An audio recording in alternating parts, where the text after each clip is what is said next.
Marina? Marina? May apoy sa kubo! May apoy! Nurse ka ba, Iha? Opo, tatay, nurse po ako at nasa hospital po kayo. Pwede na ba akong umuwi?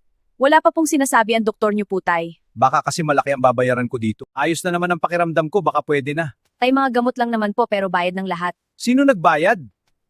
Hindi ko po alam kay Doc. Siya na lang po kausapin niyo. Pagaling ka po, tay.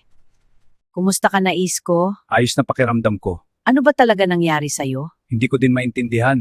Nawala ka na lang bigla, akala ko natutulog ka na. Nagpunta kasi ako sa kubo. Sa kubo? Anong ginawa mo dun? Nasunog daw ang buong kubo. Oo, at nasa loob ako nang nasusunog na. Paano ka nakalabas? Musok sa loob ng kubo. Nawalan ako ng malay sa sobrang laki ng apoy. Akala ko mawawala ka na. Nakita ka namin kung saan mo natagpuan si Boy. Bakit pa tayo lumipat ng kwarto, mahal yata dito? Binayaran na ni Nick lahat ng gastos. Ang laki ng kasalanan ko kay Nick, Marina.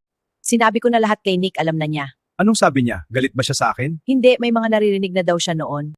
Kailangan yung mag-usap. Mag-uusap talaga kami. Masakit man tanggap na niya kung sino talaga si Rosal.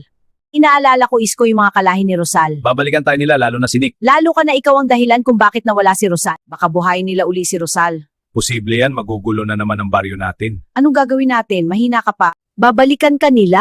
Nakahanda na ako dyan, Marina. Ngayon pa lang natatakot na ako.